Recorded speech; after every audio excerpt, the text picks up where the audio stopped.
झूठी औरत के साथ कब्र में ऐसा क्या हुआ जिसे देखकर लोगों के होश उड़ गए। लोग अल्लाह के खौफ से कांप उठे। मेरी उन मर्दों से गुजारिश है जो अपनी माँ की कही हुई बातों पर आंखें बंद करके यकीन कर लेते हैं जैसे उनकी माँ कभी झूठ बोल ही नहीं सकती, और फिर अपनी बीवियों के साथ ऐसा रवैया रखते हैं कि उनकी जिंदगी बर्बाद हो जाती है। एक 75 साल की औरत ने अपनी बहू के साथ जो सलूक किया, उसके बाद अल्लाह ताला ने उसे ऐसा दर्दनाक अजाब दिया कि वह पूरी दुनिया के लिए इबरत का निशान बन गई। लोग मैयत को छोड़कर भागने लगे और कब्र से आग निकलने लगी। जब उस औरत के बेटे ने कब्र में झांक कर देखा तो वह चीखते हुए बेहोश हो गया, क्योंकि उसकी माँ के पेट में। मेरा नाम आफिया है और मेरी सास का नाम रुखसाना था। जब मैं अपने ससुराल आई तो महज 15 साल की थी। मेरा शौहर उजैर मुझसे 8 साल बड़ा था। हमारे खानदान में लड़कियों की शादियां जल्द कर दी जाती थीं। ये देखे बगैर कि लड़के की उम्र क्या है, बस जोड़ा बना दिया जाता था। हर लड़की की तरह मेरे दिल में भी शादी और ससुराल को लेकर कई अरमान थे। मैं अपने कमरे में दुल्हन बनी बैठी उजैर का इंतजार कर रही थी। एक अजीब सा डर मेरे दिल में था कि न जाने मेरा शौहर कैसा होगा और ससुराल वाले कैसे होंगे। अभी मैं यही सोच रही थी कि अचानक मेरा घूंघट झटके से उठाया गया। घबराकर जब मैंने नजरें उठाईं तो मेरे सामने मेरी सास रुखसाना खड़ी थीं। माथे पर बल, आंखों में गुस्सा और सर से पांव तक मुझे घूरने के बाद उन्होंने जो बात कही उससे मेरा चेहरा सुर्ख हो गया। कहने लगी, मैं तुझे यहाँ ब्याह कर लाई हूँ तो मेरी बात कान खोल कर सुन ले। पूरे खानदान में जितनी भी औरतें हैं सबने पहली औलाद बेटा ही पैदा किया है। तेरी बहनें, तेरी भाभियां और बाकी औरतें सबने दो दो हीरे पैदा किए हैं। अब तुझसे भी यही उम्मीद है कि तू मुझे जल्दी से पोते का चेहरा दिखाएगी। मैं घबराते हुए सर झुकाकर उनकी बात सुनती रही, मगर अगले ही पल उन्होंने धमकी भरे लहजे में कहा, मुझे पोता ही चाहिए और वो भी इसी साल चाहिए। मेरा एक ही बेटा है और मैं उसकी नस्ल को आगे बढ़ते हुए देखना चाहती हूँ। अगर तूने मेरी बात मानी और मेरी ख्वाहिश पूरी की तो मैं तुझे इस घर की रानी बनाकर रखूंगी और तू हमेशा ऐश करेगी। लेकिन अगर तूने मेरे हुक्म की खिलाफ वर्जी की तो मैं तेरी माँ नहीं बल्कि सास बन जाऊंगी। इतना कहकर उन्होंने मेरा गाल थपथपाया और वहां से चली गईं। मुझे लगा था कि मेरी सास नरम मिजाज और अच्छी तबीयत की मालिक होंगी, लेकिन उनकी यह बात सुनकर मैं जर्द पड़ गई और मुझे उनसे खौफ आने लगा। मैं यूं ही सहमी हुई बैठी थी कि उजैर कमरे में दाखिल हुआ और आकर मेरे सामने बिस्तर पर बैठ गया। वह मुस्कुराते हुए मुझसे बात करने लगा और उसका रवैया उसकी माँ से बिल्कुल अलग था। धीरे धीरे मेरे दिल में उजैर की मोहब्बत परवान चढ़ने लगी। उजैर भी मेरा बहुत ख्याल रखते थे, लेकिन शादी के अगले ही दिन मेरी सास ने पूरे घर की जिम्मेदारी मेरे नाजुक कंधों पर डाल दी। मैं अपने घर में भी काम करती थी, लेकिन इस तरह पूरे घर को संभालना पहाड़ जैसा लगने लगा। अगर सास को खुश रखती तो शौहर नाराज हो जाता, और अगर शौहर को वक्त देती तो सास 100 बातें सुनाती। मैं इन तमाम हालात से मानसिक दबाव का शिकार हो चुकी थी। सुबह से शाम तक मैं घर के सारे काम करती, और अगर सास के रिश्तेदार आ जाते तो उनके लिए अलग से खाना बनाना पड़ता। रात को उजैर आता तो मेरी थकी हुई सूरत देखकर गुस्सा करता, कहता, अपनी हालत देखो, नई नवेली दुल्हनें ऐसी होती हैं, तुम्हें देखकर लगता है जैसे हमारी शादी को 10 साल हो चुके हों। कम से कम अपने आप को संवार कर तो रखा करो, हर वक्त नौकरानी बनी रहती हो। उजैर की यह बात सुनकर मेरी आंखों में आंसू आ गए। मैं रो रो कर कहने लगी, मैं क्या करूं, पूरा दिन घर के कामों में लगी रहती हूँ। जिस वक्त आप घर आते हैं उसी वक्त मुझे फुर्सत मिलती है। अम्मा जी भी मेरा हाथ नहीं बटाती। मैं अपने शौहर को ये सब कुछ बता ही रही थी कि सास कमरे के बाहर खड़ी सब सुन रही थी। वह फौरन हाय हाय करती अंदर दाखिल हो गई और गुस्से में कहने लगी, हाँ यही दिन देखना रह गया था। आफिया, मैं तुझे बहुत खानदानी समझती थी, मगर तू तो बहुत चालाक निकली। अभी तुझे आए हुए चंद दिन ही हुए हैं और देख बेटा कैसे तुझे मेरे खिलाफ भड़का रही है। अरे मेरे घुटनों में दर्द था, तू जानती है कि मेरी कमर और घुटनों में कितना दर्द होता है। मैंने सोचा था कि एक दिन अगर ये काम कर लेगी तो कौन सी कयामत आ जाएगी। आखिर को ये घर इसका भी तो है, लेकिन मुझे क्या मालूम था कि ये तो अपनी सुस्ती में मुझे भी घसीट लाएगी। जब उजैर ने अपनी माँ को रोते हुए देखा तो वो मुझ पर ही बरस पड़े। कहने लगे, दफा हो जाओ मेरी नजरों से, तुमने मेरी माँ को रुला दिया। खबरदार, जो तुमने दोबारा मेरे सामने माँ की शिकायत की। वो सारी रात मैंने बाहर सहन में रोते हुए गुजारी, मगर न सास ने मुझे कमरे में आने को कहा और न ही शौहर ने। अगली सुबह तक मेरा वजूद अकड़ चुका था। धीरे धीरे सास ने उजैर को मेरे खिलाफ भड़काकर उसे मुझसे दूर करना शुरू कर दिया। 2 महीने गुजरे तो सास ने एक रोज उजैर के घर आते ही कहा, उजैर ये क्या माजरा है, शादी को 2 महीने हो गए हैं और अभी तक मुझे कोई खुशखबरी नहीं मिली। उजैर तो सर झुका कर बैठ गया, मगर मेरी सास ने मुझे अपने पास बिठाया और तंजिया लहजे में कहने लगी, क्या कोई नुक्स तो नहीं है तुझ में, कहीं मैं बांझ बहू तो नहीं ले आई, अभी तक तूने मुझे खुशखबरी क्यों नहीं सुनाई। फिर धमकी देते हुए बोली, कल सुबह ही तू डॉक्टर के पास जाएगी और जाकर दवा लेकर आएगी, समझी। गलती से मैंने अपनी सास के सामने कह दिया, औलाद देना या न देना तो अल्लाह ताला के हाथ में है, जब अल्लाह ने औलाद का आना लिखा होगा तब आ जाएगी, अभी तो शादी को सिर्फ 2 महीने ही हुए हैं। मेरी इस बात पर सास ने मेरी चोटी से पकड़ लिया, बालों से खींचते हुए मुझे अपने सामने करके कहने लगी, तेरी इतनी मजाल जो मेरे सामने जुबान चलाए, तू होती कौन है ये कहने वाली, मुझे अपने बच्चे की औलाद चाहिए और वो भी मेरे सामने, वरना 2 मिनट नहीं लगेंगे तुझे उजैर से तलाक दिलवाकर इस घर से निकलवाने में। तलाक का नाम सुनकर मेरा वजूद कांप गया, मैं रोने लगी और उजैर से कहने लगी, उजैर चलिए डॉक्टर के पास चलते हैं। मेरे इसरार पर उजैर मुझे डॉक्टर के पास ले गए, तमाम टेस्ट ठीक आए और डॉक्टर ने कुछ दवाएं दे दी। कुछ महीनों बाद मैं हामिला प्रेग्नेंट हो गई। सास बहुत खुश हुई और खुशी खुशी मुझे मिठाई खिलाते हुए बोली, मेरा पोता आने वाला है, मैं पोते की दादी बनने वाली हूँ। मैं भी दिल ही दिल में दुआ कर रही थी कि अल्लाह करे मेरी पहली औलाद बेटा ही हो, वरना मेरी सास तो मेरा जीना हराम कर देगी। सास के कहने पर मैं भी पोते का तसव्वुर कल्पना करती थी, मगर जब रात को कुरान पाक की तिलावत करके सोती तो ख्वाब में मुझे एक बेहतरीन हसीन लड़की नजर आती। वो इतनी खूबसूरत थी कि मैं उसे अपनी गोद में लिटा कर लोरियां दे रही होती और उससे प्यार कर रही होती। सुबह मैंने ये ख्वाब हंसते हुए अपने शौहर को सुनाया, मगर उसके चेहरे पर बल पड़ गए। वो कहने लगा, ये क्या बकवास कर रही हो, खबरदार जो अम्मी के सामने बेटी का जिक्र भी किया, तुम जानती हो न कि अम्मी वैसे ही बेटी के नाम से चिढ़ती हैं, वो सिर्फ और सिर्फ पहली औलाद बेटा देखना चाहती हैं, बस ये दुआ करो कि बेटा हो जाए, अम्मी खुश हो जाएंगी। मैं चुप सी होकर रह गई। 5 महीने गुजरे तो सास मुझे सीधा डॉक्टर के पास ले गई। अल्ट्रासाउंड करवाया तो डॉक्टर ने बताया कि मैं जुड़वा बच्चों की मां बनने वाली हूं। ये सुनकर सास की खुशी की कोई इंतहा न रही। वो फौरन मुस्कुराते हुए कहने लगी, खैर से मेरे 2 पोते एक साथ आने वाले हैं। मगर डॉक्टर ने अगला जुमला कहकर उसकी खुशी को मिट्टी में मिला दिया। डॉक्टर बोली, अम्मी जी पोते नहीं बल्कि पोतियां, दरअसल आपकी बहू 2 शहजादियों को जन्म देने वाली है। ये सुनते ही सास का चेहरा बिगड़ गया।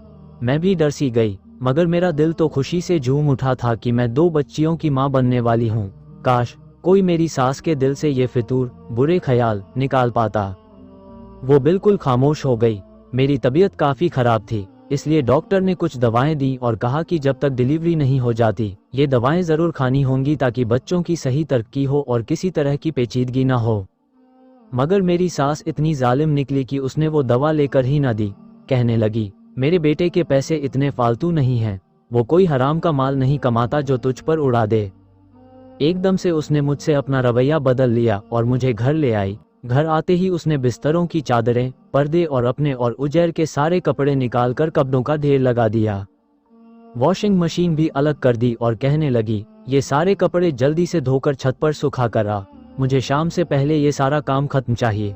मेरी तबीयत खराब थी। मैं रोते हुए कहने लगी, अम्मी मेरे साथ ये जुल्म मत करो, मैं इतना सारा काम कैसे करूंगी, मेरी हालत पर रहम करो। मगर सास को कहाँ रहम आने वाला था। मैं रोते हुए कपड़े धो रही थी, भूखी थी, दिन भर कुछ खाया नहीं था और चक्कर आने लगे थे। सास की नफरत और हकारत इतनी बढ़ गई थी कि वो बिल्कुल जालिम बन बैठी थी। मैंने सास की नजरों से बचकर उजैर को फोन मिलाया। उजैर उस वक्त नौकरी पर था। 2 बेल के बाद उसने मेरा कॉल उठा लिया। मैं रोते हुए उजैर से कहने लगी, जल्दी से घर आ जाए, अम्मा मेरे साथ अच्छा सुलूक नहीं कर रही। अभी ये अल्फाज मेरे मुंह में ही थे कि मेरी सास ने मेरे हाथ से फोन खींच लिया और कहने लगी, बेटा आते हुए दाल सब्जी लेते आना, और फिर खुद ही फोन बंद कर दिया। फिर गुस्से में मोबाइल उठाकर फर्श पर दे मारा और मोबाइल टुकड़े टुकड़े हो गया। एक थप्पड़ मेरे गाल पर रसीद करके कहने लगी, बड़ी हिम्मत आ गई है तुझ में, मेरी शिकायत मेरे बेटे से लगाएगी। जिस तरह खुद मनहूस है वैसी ही बेटियां पैदा करके देने वाली है। अगर मुझे पता होता तो कभी भी तुझे ब्याह कर न लाती। अब देख मैं उजैर से कैसे तेरी तलाक करवाती हूँ। गुस्से से मुझे दबोचकर बाहर ले आई और बोली, उठा ये सारे कपड़े और छत पर डाल कर आ। मैं रोते हुए कहने लगी कि मैं सीढ़ियाँ कैसे चढ़ूंगी, मगर वो गुस्से में मुझे गालियाँ देने लगी। जैसे तैसे मैंने कपड़ों को टोकरी में डाला और धीरे धीरे सीढ़ियाँ चढ़ने लगी। हर 2 सीढ़ियाँ चढ़ने के बाद रुककर मैं सांस लेती और रोती। बार बार अपने माँ बाप का ख्याल आ रहा था कि काश आज वो जिंदा होते और मैं उनको अपने साथ होने वाला जुल्म बता सकती। मेरे बचपन में ही मेरे वालिदैन का इंतकाल हो गया था और वो दोनों मुझे छोड़कर इस दुनिया से जा चुके थे। मेरे 3 भाई थे, लेकिन वो भी अपनी बीवियों और बच्चों में इतने मशरूफ थे कि कभी कभी मुझे फ़ोन करके हाल पूछ लेते, वरना उन्हें तो मैं शायद भूल ही चुकी थी। बहनें भी अपने घरों में बड़ी मुश्किल से गुजारा कर रही थीं। अगर उन्हें फ़ोन करती तो वो अपने दुखड़े रोने लगती। मैं कांपते हुए छत पर पहुंची। मेरी आंखों के आगे अंधेरा छा रहा था और पेट में दर्द उठने लगा, मगर फिर भी मैंने कपड़े छत पर सुखाने शुरू किए। थोड़ी देर बाद उजैर घर में दाखिल हुआ।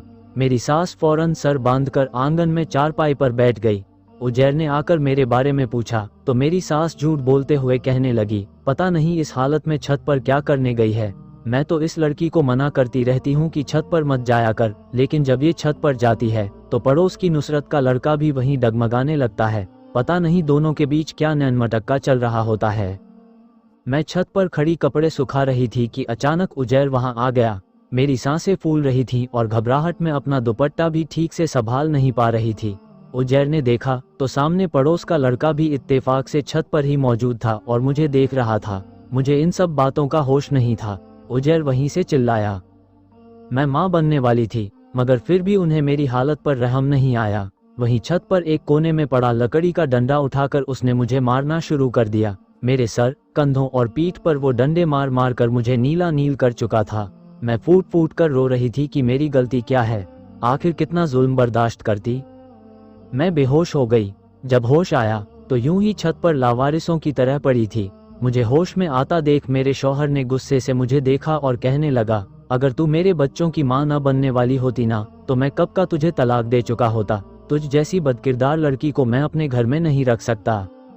मैं रोते हुए उनके सामने हाथ जोड़कर अपने होने वाले बच्चों की कसम खाकर कहने लगी, मैं कसम खाकर कहती हूँ, मैंने आपकी अमानत में कोई खयानत नहीं की। मेरी तबीयत खराब होने के बावजूद आपकी अम्मा ने मुझे छत पर जाकर कपड़े सुखाने को कहा था। मेरी खराब तबीयत देखकर आखिरकार उजैर को कुछ रहम आ ही गया। वह मुझे छत से नीचे लेकर आया और अपनी माँ से भी उखड़ा उखड़ा रहने लगा।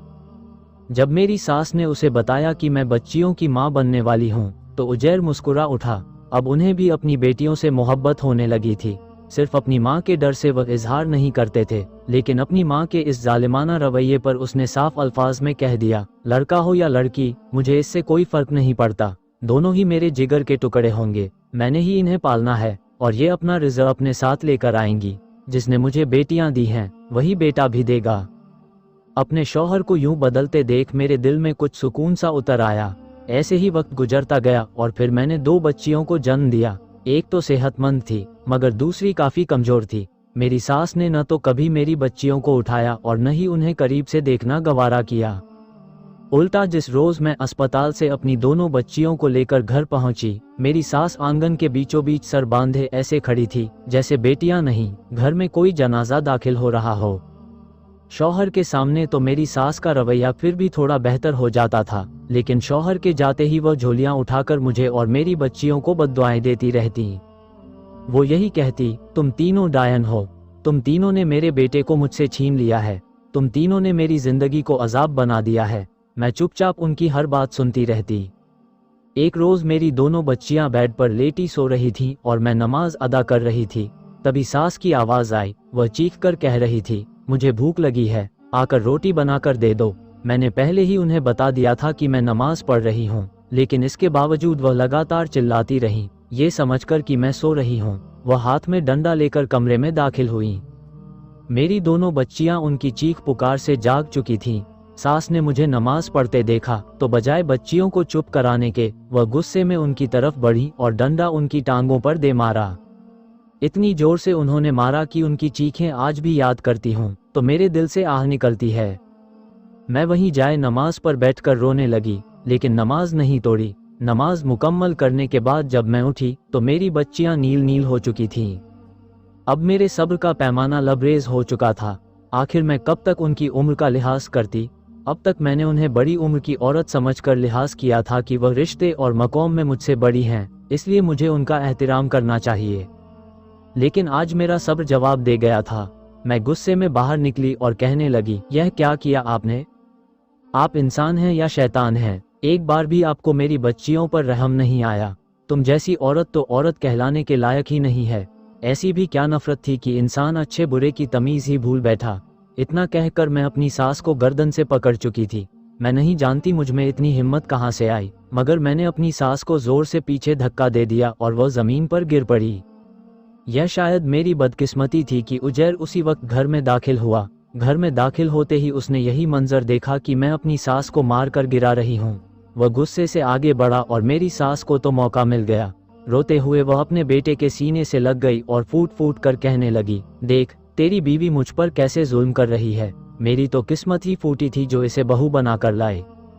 मैं उजैर को रोते हुए कह रही थी, देखो दोनों बच्चियों को कितने जालिम तरीके से मारा है तुम्हारी माँ ने, मगर बगैर मेरी कोई बात सुने उजैर मुझे तलाक दे चुका था। तलाक देकर कहने लगा, दफा हो जाओ इस घर से, तुम्हारा अब इस घर से कोई लेना देना नहीं है।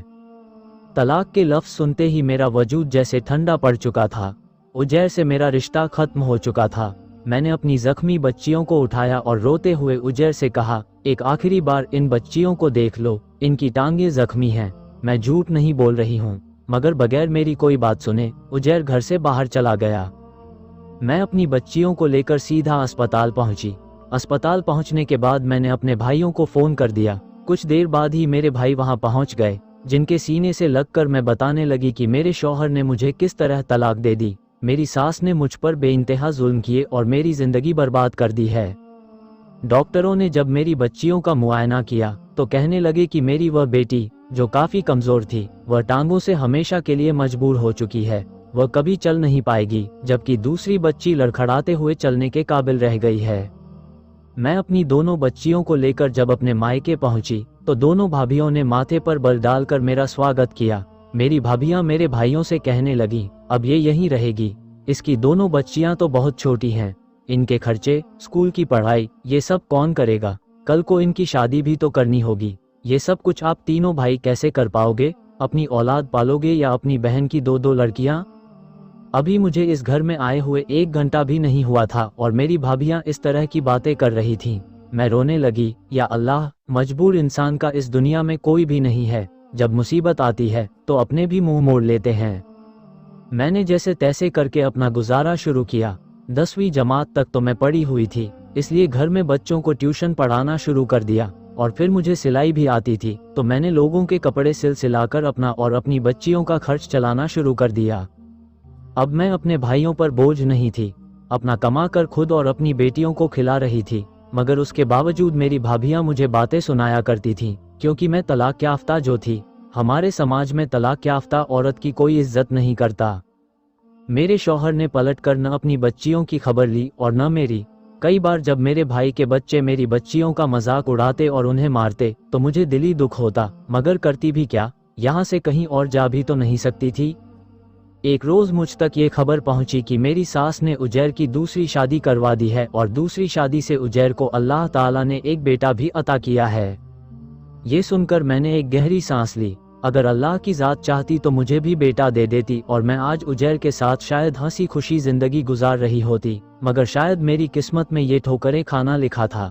धीरे धीरे वक्त आगे बढ़ने लगा। मैं ज़माने की ठोकरें खाकर मजबूत हो गई, मगर वहीं दूसरी तरफ उस मोहल्ले की औरत जो मेरे ससुराल के पड़ोस में रहती थी और अक्सर अपनी बहन से मिलने यहाँ आती रहती थी, वो मुझे मेरे ससुराल की खबरें ज़रूर देती थी। एक रोज़ जब वो हमारे घर आए तो उसने मुझे बताया कि उजैर की बीवी तो बड़ी तेज़ और चालाक औरत है। उजैर की बीवी होते हुए भी वो पड़ोस के लड़कों से कॉल पर बातें करती है। मैंने खुद उसे छत पर कई बार लड़कों से आंखें चार करते देखा है। एक रोज न जाने सास और बहू में किस बात पर झगड़ा हुआ कि बजाय बीवी को समझाने के उजैर अपनी मां पर ही चिल्लाने लगा।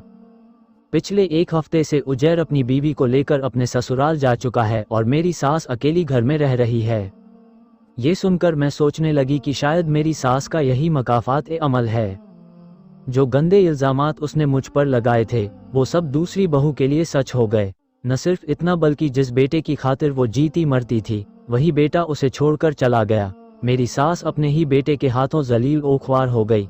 फिर एक वक्त ऐसा भी आया जब मेरी सास का इंतकाल हो गया। रुखसाना को मरे हुए 7 दिन गुजर चुके थे मगर किसी को खबर नहीं थी।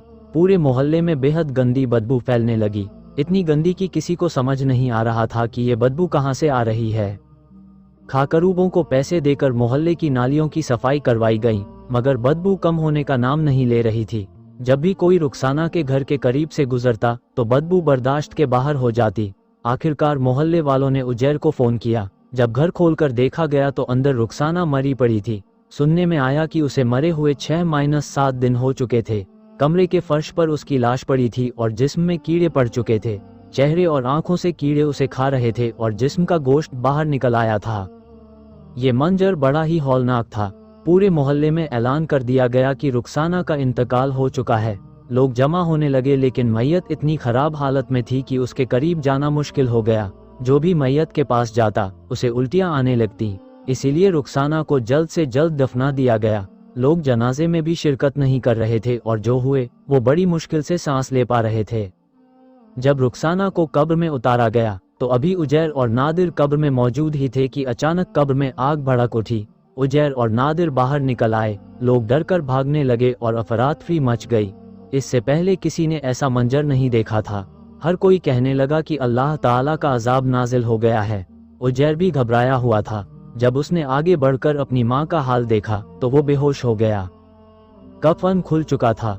रुखसाना का पेट फट चुका था और एक बड़ा सा काला सांप उसके पेट से निकलकर उसे नोच नोच कर खा रहा था। लोग पहले तो घबरा गए मगर फिर जल्दबाजी में कब्र पर मिट्टी डालकर उसे बंद कर दिया गया। रुखसाना बीबी ने मेरे और मेरी बच्चियों के साथ जो कुछ किया था वो किसी से छुपा नहीं था। लोग कब्रिस्तान में ही बात करने लगे कि इस औरत पर अपनी बहू पर जुल्म करने की वजह से अजाब नाजिल हुआ है। उजैर ने जब ये सब सुना और अपनी माँ का हाल देखा तो फौरन भागता हुआ मेरे पास आया। वो मेरे और मेरी बच्चियों के सामने घुटनों के बल बैठकर माफी मांगता रहा, क्योंकि कहीं न कहीं उसे डर था कि जो कुछ उसकी माँ के साथ हुआ वो उसके साथ भी न हो। अल्लाह की लाठी बेआवाज होती है और वो बेहतरीन इंसाफ करने वाला है। रुखसाना ने जो कुछ किया उसकी सजा उसे दुनिया में भी मिली, कब्र में भी और आखिरत में भी। अल्लाह ताला ने रुखसाना को रहती दुनिया तक इबरत का निशान बना डाला।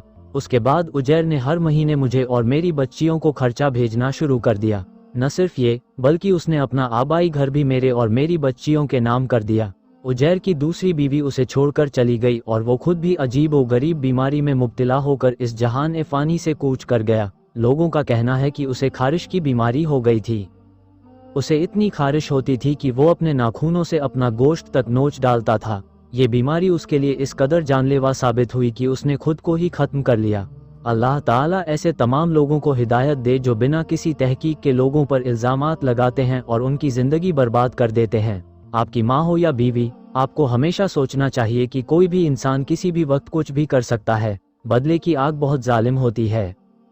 अल्लाह हमारी तमाम बहनों के अच्छे नसीब करे, आमीन। अगर वीडियो अच्छी लगी हो तो कमेंट बॉक्स में आमीन ज़रूर लिखे। शुक्रिया।